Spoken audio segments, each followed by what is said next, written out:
వీడియోను లైక్ చేసి ఛానల్కు సబ్స్క్రైబ్ చేయండి.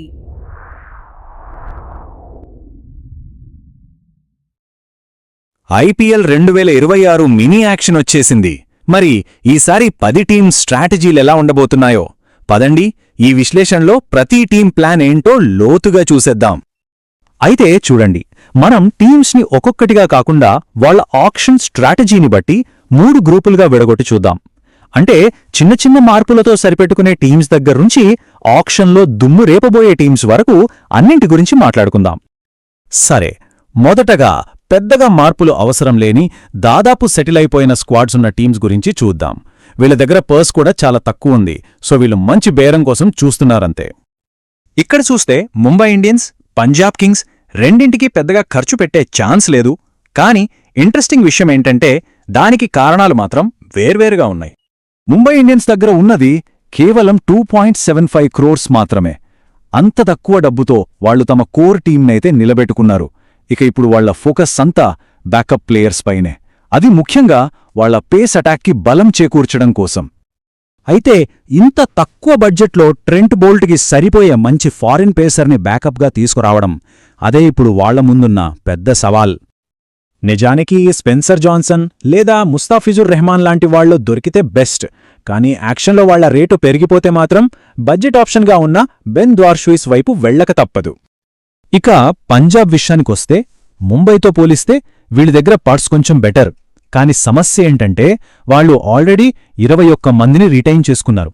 అంటే టీం ఆల్మోస్ట్ సెట్ అయిపోయింది. సో వాళ్ళకిప్పుడు కావాల్సింది ఒక్కటే, ఒక నమ్మకమైన ఫారెన్ వికెట్ కీపర్. ప్రస్తుతం ఉన్న ఫామ్ని బట్టి చూస్తే క్వింటన్ డీకాక్ వాళ్ల ఫస్ట్ చాయిస్. ఒకవేళ తను మిస్ అయితే రెహమానుల్లా గుర్బాజ్ని ట్రై చేస్తారు. ఇక మిగిలిన డబ్బుతో వాళ్ల స్పిన్ డిపార్ట్మెంట్కి కూడా కొంచెం డెప్త్ యాడ్ చేసుకోవాలని చూస్తున్నారు. సరే, ఇప్పుడు రెండో కేటగిరీ టీమ్స్ గురించి మాట్లాడుకుందాం. వీళ్ళని స్ట్రాటజిక్ బిల్డర్స్ అనొచ్చు, ఎందుకంటే వీళ్ళ దగ్గర మంచి పర్సుంది, కానీ వాళ్ళ టార్గెట్ మాత్రం చాలా స్పెసిఫిక్గా ఉంది. టైటిల్ గెలవడానికి అడ్డుగా ఉన్న ఆ ఒక్క లోపాన్ని సరిదిద్దుకోవాలి. ఈ గ్రూప్లో గుజరాత్, రాజస్థాన్ ఈ 2 టీమ్స్కి చాలా క్లియర్ టార్గెట్స్ ఉన్నాయి. గుజరాత్కి ఒక మంచి ఫినిషర్ కావాలి. మిడిల్ ఆర్డర్లో పవర్ హిట్టింగ్ లోటు స్పష్టంగా కనిపిస్తోంది. మరోవైపు రాజస్థాన్కి జడేజాతో పాటు మరో క్వాలిటీ ఇండియన్ స్పిన్నర్ కావాలి.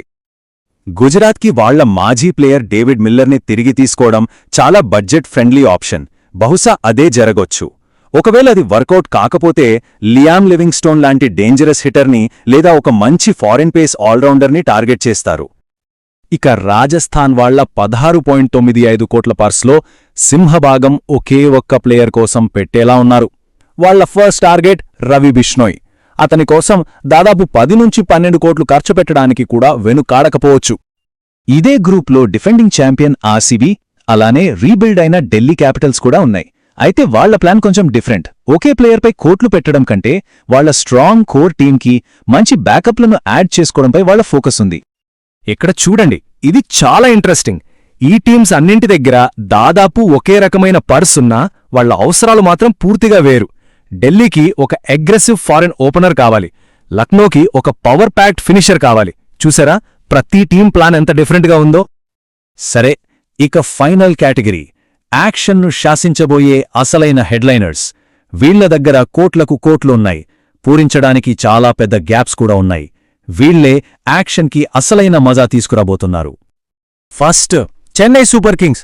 వామ్మో, వాళ్ల పర్సులో ఏకంగా 43.4 కోట్లున్నాయి. అంటే ఆలోచించండి, వాళ్ళు ఎంత పెద్ద ప్లేయర్స్ కోసం వెళ్లగలరో. ఇక అందరికంటే పెద్ద పర్సుతో రెడీగా ఉంది కోల్కతా నైట్ రైడర్స్.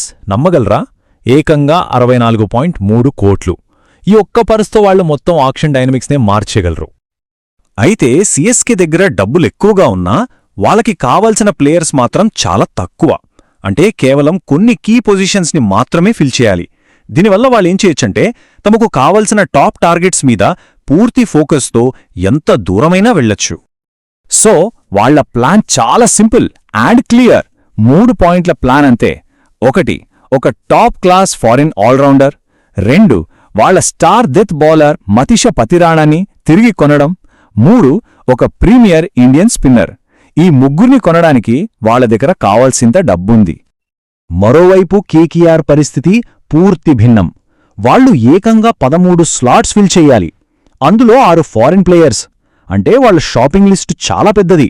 వాళ్ళు దాదాపు ఒక కొత్త కోర్ టీంనే కట్టాలి. దీన్నే 4 గన్ ప్లేయర్ స్ట్రాటజీ అనొచ్చు.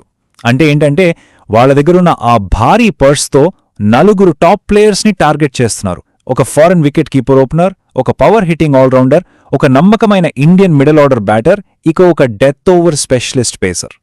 వీళ్ళు కేవలం బ్యాకప్స్ కోసం చూడట్లేదు, టీంకి కొత్త వెన్నెముక కనుక్కుంటున్నారు. అందుకే కెమెరాన్ గ్రీన్, మతీష పతిరాణా లాంటి బిగ్గెస్ట్ నేమ్స్ కోసం జరిగే బిడ్డింగ్లో కేకేఆర్ ఖచ్చితంగా ఉంటుంది. అంటే సిఎస్కే లాంటి వేరే పెద్ద టీమ్స్తో డైరెక్ట్ ఫైట్ తప్పదు. సో వ్యూహాలన్నీ సిద్ధంగా ఉన్నాయి, పర్సులో డబ్బులు నిండుగా ఉన్నాయి. మరిప్పుడు అసలు ప్రశ్న ఏంటంటే, ఆక్షన్ని గెలిచేదెవరు? కేవలం ఎక్కువ డబ్బున్న జట్టా, లేక తెలివైన ప్లానింగ్తో వచ్చిన జట్టా? దీనికి సమాధానం తెలియాలంటే మనం ఆక్షన్ రోజు వరకు ఆగాల్సిందే.